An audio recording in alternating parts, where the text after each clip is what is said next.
ವಾಪಸ್ ತೆಗೆದುಕೊಂಡಿದ್ದಾರೆ. ಹಾಗಾಗಿ ಅದರ ಬಗ್ಗೆ ನಿಮ್ಮ ರಿಯಾಕ್ಷನ್ ಸರ್? ಮೊದಲನೇದಾಗಿ ಕಾಂಗ್ರೆಸ್ ಪಾರ್ಟಿ ಮತ್ತು ಸಿದ್ದರಾಮಯ್ಯನವರು ಸಂಪೂರ್ಣವಾಗಿ ಭಯಭೀತರಾಗಿದ್ದಾರೆ. ಆ ಭಯದ ಕಾರಣದಿಂದ ಈ ರೀತಿ ಅತ್ಯಂತ ಒಂದು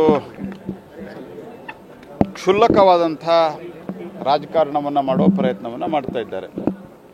ನಾನು ಹೇಳಲಿಕ್ಕೆ ಬಯಸ್ತೇನೆ, ನಿನ್ನೆ ಸಿದ್ದರಾಮಯ್ಯನವರು ನಿಮ್ಮ ಪಾರ್ಟಿಯಲ್ಲಿ ಕರ್ನಾಟಕದಲ್ಲಿ ಯಾರಾದರೂ ಒಬ್ಬರಾದರೂ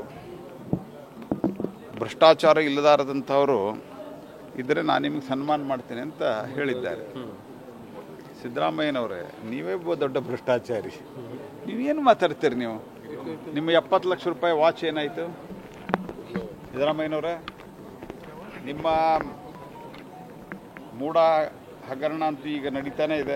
ವಾಲ್ಮೀಕಿ ಹಗರಣ ಏನಾಯಿತು? ನೀವೇ ಸ್ಥಾಪನೆ ಮಾಡಿದಂಥ, ನೀವೇ ಕಾನ್ಸ್ಟಿಟ್ಯೂಟ್ ಮಾಡಿದಂಥ ರೀಡು ವಿಷಯದಲ್ಲಿ ಕೆಂಪಣ್ಣ ಆಯೋಗದ ವರದಿಯನ್ನು ನೀವು ಕಾರಣಗಳನ್ನು ಹೇಳಕ್ಕೆ ಹೋಗ್ಬೇಡ್ರಿ. ನೀವು ಯಾಕೆ ಮಾಡಿಲ್ಲ, ಅವ್ರು ಯಾಕೆ ಮಾಡಿಲ್ಲ, ಇವ್ರು ಯಾಕೆ ಮಾಡಿಲ್ಲ? ನೀವು ಆಯೋಗ ಯಾರು ಸ್ಥಾಪನೆ ಮಾಡಿದ್ದು? ನೀವು ಮಾಡಿದ್ದು. ನೀವು ಕೊಡ್ರಿ ಅದನ್ನು. ಅದು ಬಿಟ್ಟು CBIಗೆ ಇವರು ಹಿಂತಕ್ಕೊಂಡು ಭಾಳ ದಿವಸ ಆಗಿತ್ತು. ಆದರೆ ಈಗ ಲೋಕಾಯುಕ್ತ ಕೊಟ್ಟಿದ್ದಾರೆ, ಮೊದಲು ರಾಜೀನಾಮೆ ಕೊಡ್ತಿರಲ್ಲ ಹೇಳ್ರಿ. ಇದೆಲ್ಲ ಡೈವರ್ಟ್ ಮಾಡುವಂಥ ವಿಷಯ ಇಲ್ಲ ಸರ್. ಇಲ್ಲ, ಇವತ್ತು ಏನಾಗಿದೆ ಅಂದರೆ ಇವರಿಗೆ ಲೋಕಾಯುಕ್ತದಲ್ಲಿ ಎನ್ಕ್ವೈರಿ ಮಾಡೋದಕ್ಕೆ ಹೇಳಿದ್ರಲ್ಲ, ಮುಂದೆ ಇದೇ ಪ್ರಕರಣ CBIಗೆ ಹೋಗ್ಬೋದು ಅನ್ನುವಂತಹ ಕಾರಣಕ್ಕಾಗಿ ಕ್ಯಾಬಿನೆಟ್ನಲ್ಲಿ ನನಗೆ ಅದು ಗೊತ್ತಾಗಿದೆ. ನಾನು ಅದನ್ನೇ ಹೇಳ್ತಾ ಇರೋದು. ಕ್ಯಾಬಿನೆಟ್ CBI ನೇರವಾಗಿ ತೆಗೆದುಕೊಳ್ಳಲಿಕ್ಕೆ ಬರಲಾರ್ದಂತೆ ಡಿಸಿಷನ್ ತೆಗೆದುಕೊಂಡಿದ್ದಾರೆ.